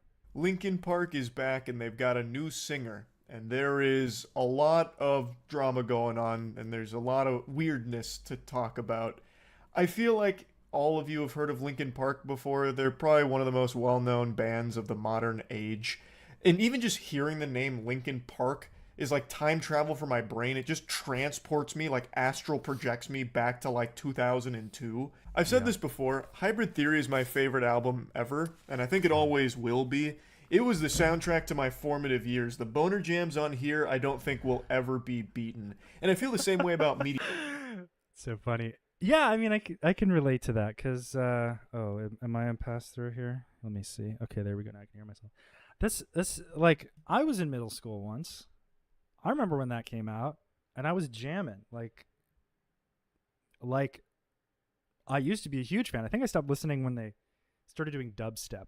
But again, yeah, and then I got more into metal, and then I was listening to a lot of metal, and then I sort of opened up into a lot of things in my adulthood. And now I like a lot of music, but I can relate to that, at least to the fact of like, they are enormously popular. Like, I know, boo-hoo, yeah, Emily Armstrong. Oh, it's so sad, all this stuff that's happening. Girl, you're flying in Linkin Park's private jet, crying about people concerned that you were friends with a rapist, and also in a cult that protects rapists and protected that rapist in court with their own lawyers. Insane. Meteora. I think both of those albums are masterpieces. But when Hybrid Theory comes on, it's like Popeye getting his spinach. I'll hear that and I'll just go fucking superhuman. I'll feel like I can run through 5 brick walls. Point is, I feel strongly about this band, and when Chester Bennington tragically passed away, it was really rough, and it still is. It's extremely sad. He is a one-of-a-kind talent that will never be seen again. However, Linkin Park the band is back, and they have a new singer, and last week they performed a concert with her. Her name is Emily Armstrong. So they did a performance with Emily, they released a single with Emily, and Linkin Park is putting out an album with her as well. And there's more. And, you know, a while back, I heard that they were getting a female singer, and I remember hearing a track, and I was like, that sounds really good. Like, I really hope they hire this chick. And flash forward, I hear about all this stuff, and I'm like, oh, was that her the whole time? No, it was the last one they considered. The last person they considered, a woman named Bonnie, I think that was her name, who sounded incredible. But they said, no, we'll go for the person in the cult. That tracks it. You know, that one's more, you know. More feelings and emotions here than an Inside Out 2. There has been a lot of discussion around it, and since the performance, a lot of information has come out that has changed the conversation from Linkin Park and even the new song they put out, and put it entirely on Emily Armstrong, because she's got a lot of weird stuff that's gone on, to put it lightly. So she's apparently a Scientologist, and was actually at like a preliminary hearing for Danny Masterson as like a show of support for him. If you don't remember who that evil piece of shit is, let me jog your memory. Danny Masterson is the actor from That 70s Show who is a rapist in real life. Tell him. He is a convicted rapist. And if that doesn't, you know, reconnect some neural pathways in your brain, maybe you'll remember some of the drama that happened last year where some celebrities wrote character letters to the judge going over how great of a guy Danny Masterson is to try and help with some lenient sentencing for him. He's got a great smile. Well, he never. I mean, and just and knowing Charlie's personality, like he does not give a shit. I mean, he'll give people the benefit of the doubt, but like he's not an idiot.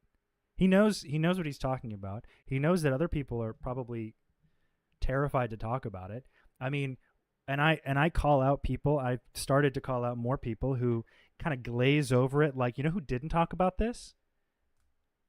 Philip DeFranco, who seems to want to cover everything as long as he doesn't touch remotely the subject of Scientology. He even covered Tom Cruise a while back, and I remember him being like, I love his movies. He's such a great guy. Weird behavior. Like he's just kind of being like, oh, he's this weird little habit of being like, the idol and most like prolific supporter of a human trafficking cult. So I think a lot of people could have more of a public stance, and I think that would rob Scientology of this whole false sense of psychotic fear that I think has been really drilled into the public. I mean, yeah, they attack people. Does that mean we should all just sit down and be little bitches about it? Should we just, but they're just going to attack you, so just never, ever talk about it? I think that's stupid. I think that's irresponsible, and I think it's cowardice. Obviously, and I thought that the movement would be bigger. And perhaps it's a more unseen effect, Scientology losing its standing, losing its power over people. But then let's talk about it more. Let bigger people talk about it. This video has 1.7 million views. And that's 1.7 million people that he's proudly saying Scientology bad. And I don't think it's that hard. Never raped me. Come on, have a heart. What are you doing? Have you seen that 70 show? What an actor. And some of those celebrities include Ashton Kutcher and Mila Kunis, who were glazing him like a donut. And then once all this information came out, they then released an apology video trying to, reduce the shrapnel they were getting hit with all the backlash from it. Not to just go off on that tangent, but that is still an infuriating thing that happened. Anyway, though, Emily Armstrong comes into the picture because she was called out by Cedric Bixler Zavala, who brought to light the fact that she is a Scientology member. Again, this picture taken at a Scientology gala for Celebrity Center. See those two C's in the back? Stands for Celebrity Center. Is that Tony Muhammad? In the background? I'm pretty sure that's Tony Muhammad. I know Tony Muhammad when I see him.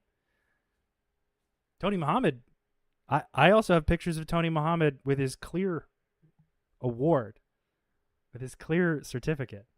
He is deep in Scientology. Scientology has this weird thing that they have going on, this weird alliance with the Nation of Islam, where they're essentially using each other. Scientology is using them more so to feign like religious multiculturalism or their decentralized nature. Anyone from any religion can be a Scientologist, which is against the codes that give religions tax exemption, which I think is really weird because they did actually send a letter, and I've talked about this. Scientology did send a letter to the U.S. government that says, although we do, allow anyone with their religious beliefs to enter Scientology, they are expected to inevitably abandon those beliefs and be in Scientology. I just think it's funny, but I like that the red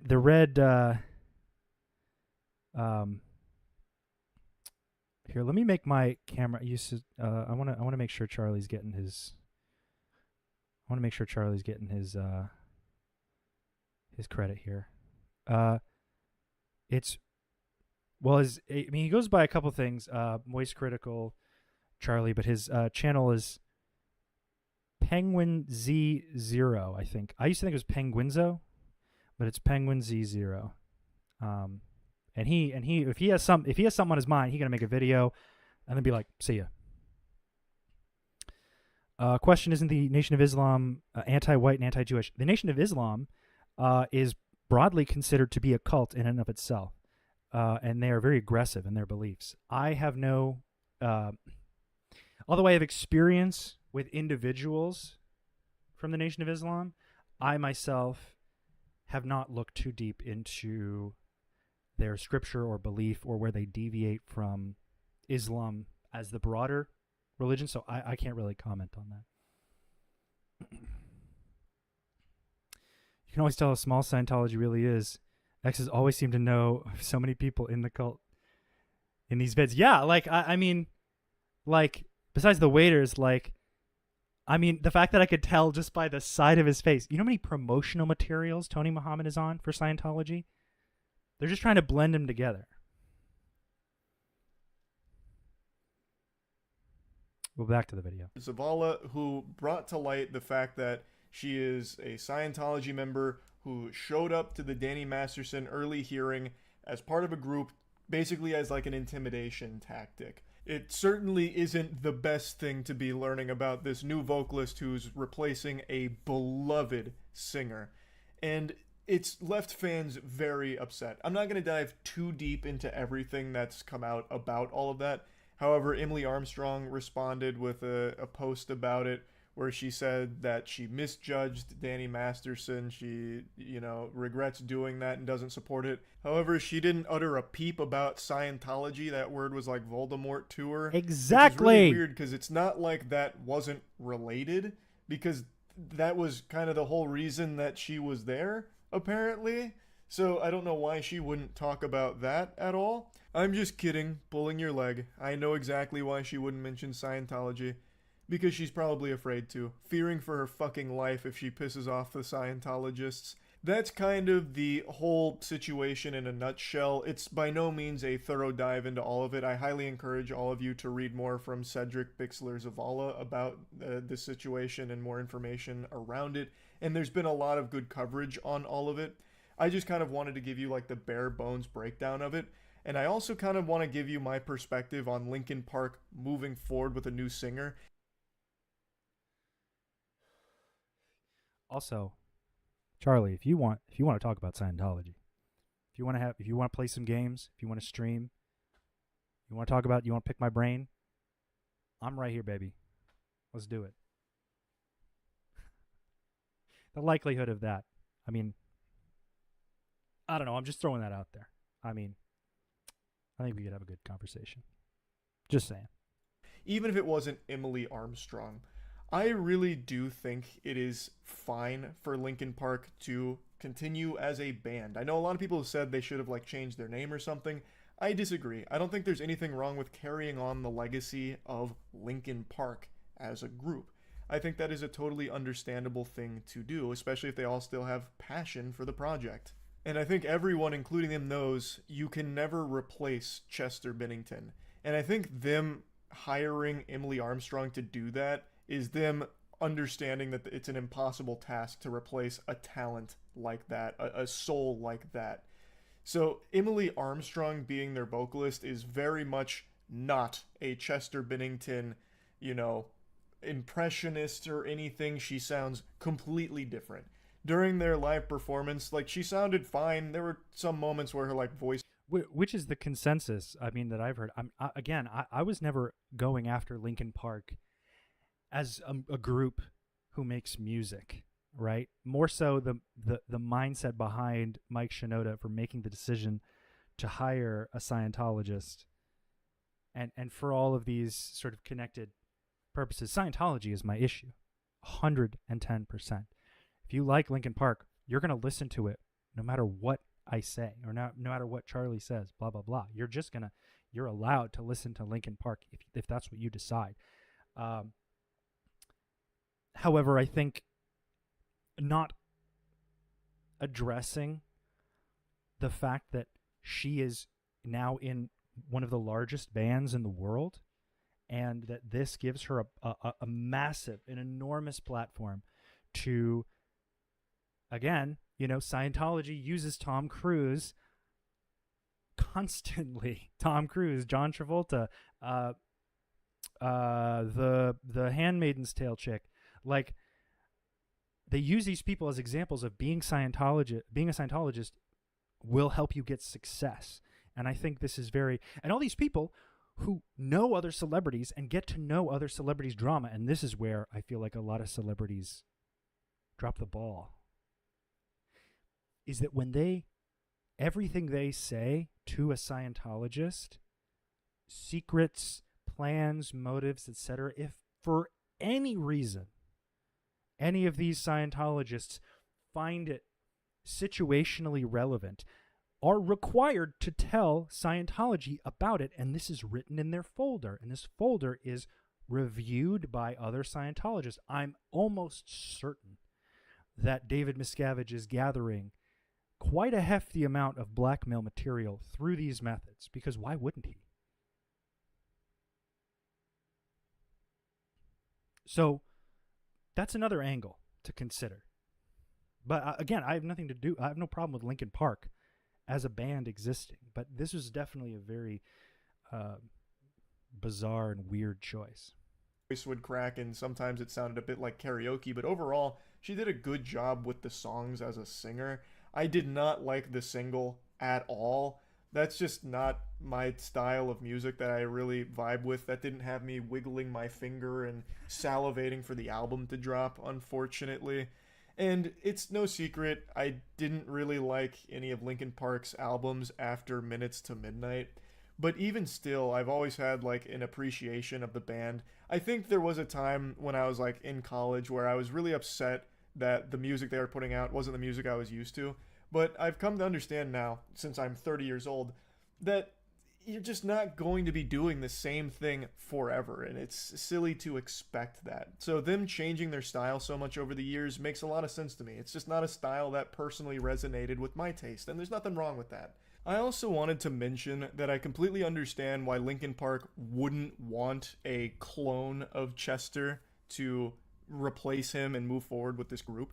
There is a group called Hybrid Theory, and they are a tribute band to Linkin Park. And their lead singer, his name is Ivo Rosario. There are times where he sounds almost indistinguishable from Chester Bennington. He is about as close as I think anyone could ever come to sounding like Chester. Even if someone gathered all the Dragon Balls and made a wish to just have Chester's voice, I still don't think it would sound the same. I think Ivo Rosario is as close to that as a mortal can possibly get. His screams are pretty much one-to-one sometimes. Sure. He has the raspiness and the grit to his clean vocals that only Chester could really do. Like, even when...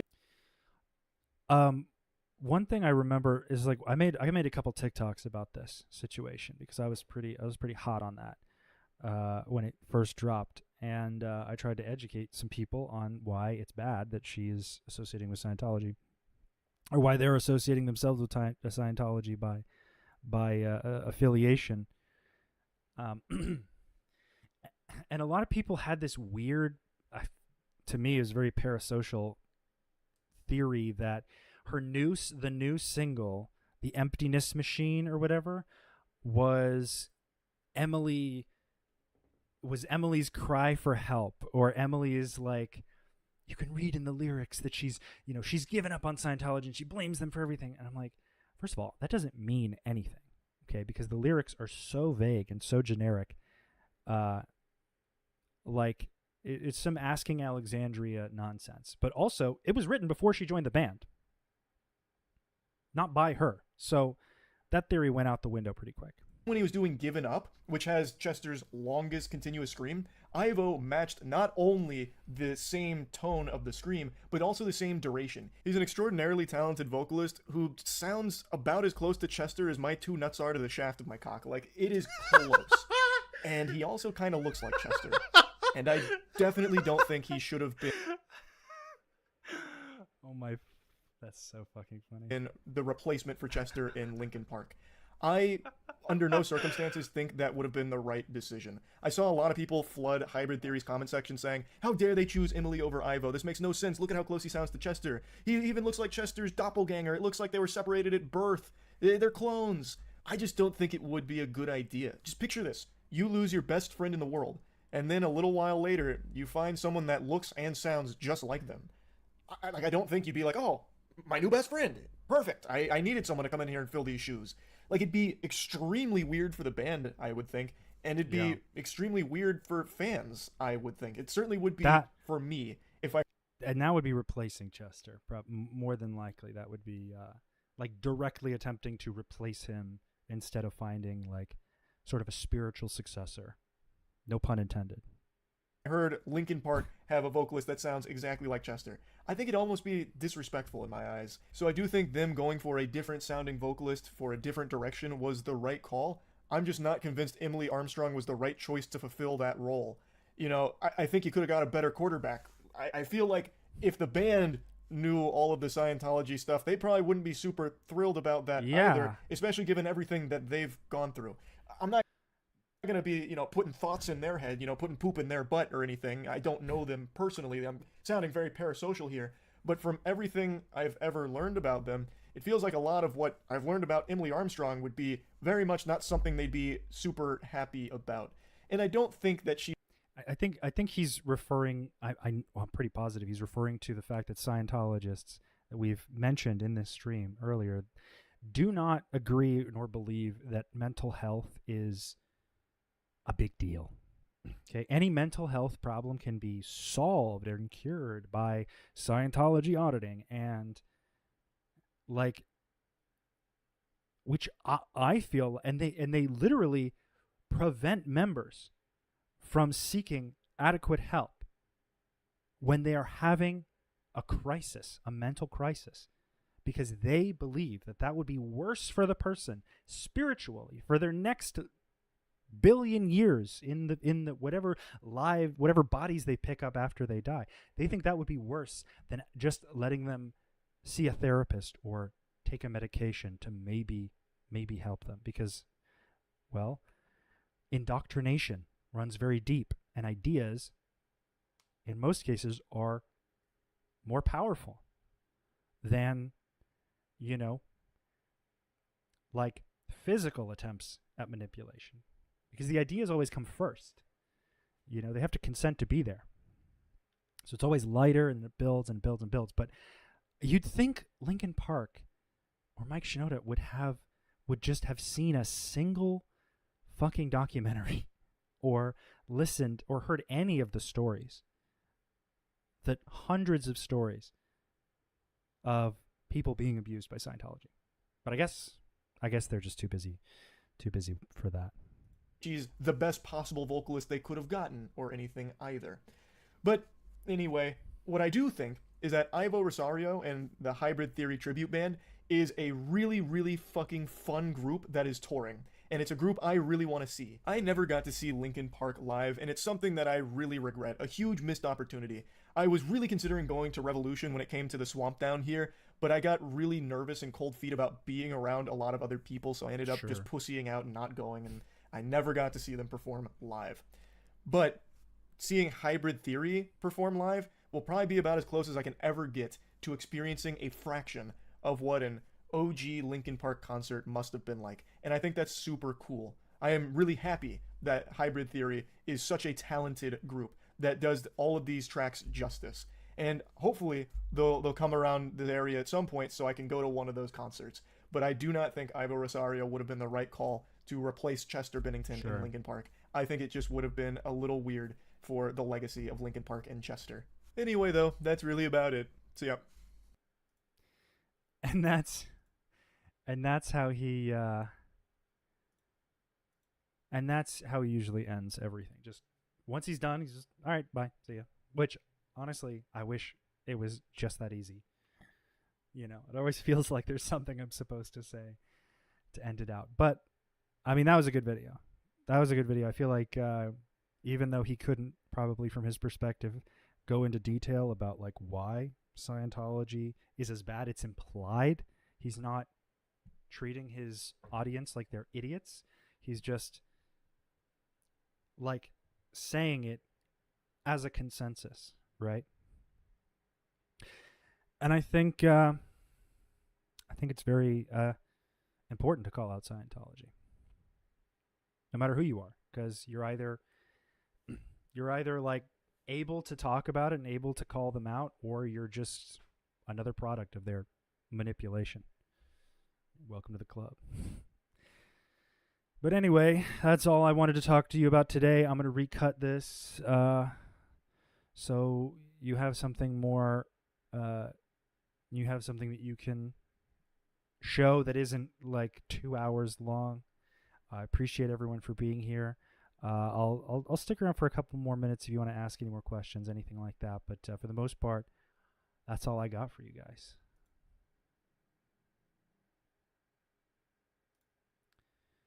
Man, going through the Facebook group was wild though, because like they will just say everything straight from the chest.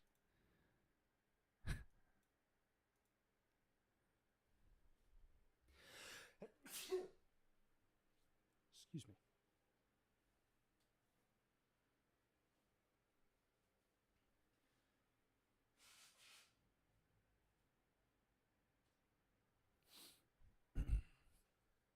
Hope I come on live more often. Thank you. Yeah, 2 hours is short for me, but honestly, I can either exhaust myself and then like associate the feeling of exhaustion with streaming, or I can just figure it out. I mean, I'm doing this by myself. It's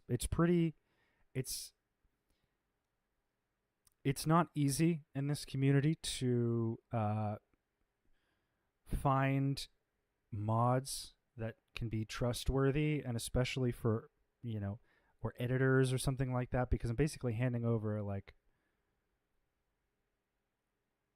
a lot. There's a lot of risk involved. So eventually I'll have more help, but that'll be at my discretion. But I'm getting back into it. If I can, I can, I at least just try to talk about the things that matter to me, or the things that I think other people should be important. I'm introducing a couple new ideas, and I'm working on another few projects that I think will benefit the efforts against Scientology and those who spend exuberantly to support and protect it. So all we can do is what works, in the immortal words of Tony Chen. If there's anyone to inspire me to really just find what works, it's the FSM superstar from the Sacramento mission. Did you tell the Turtle Dragon Con video story somewhere? That sounds well. I've mentioned it a few times. I don't know if I've shown pictures. I may have shown a picture here or there, but I have a couple more general streams, less specific, so I'll just write that down.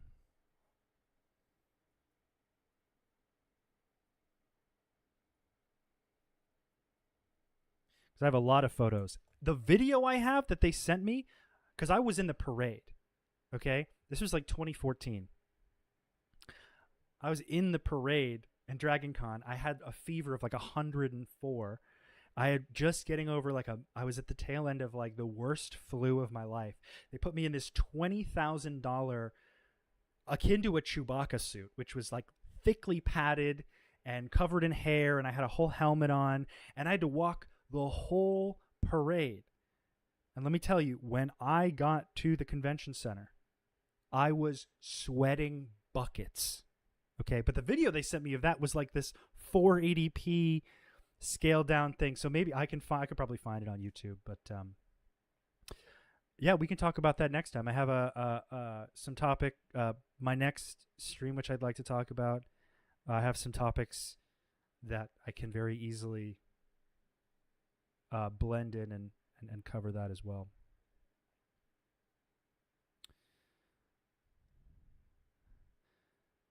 But all right, I appreciate you all. Thank you for sticking around. I know I can get kind of lost in the silliness of it all, but I think that'll about do it for today.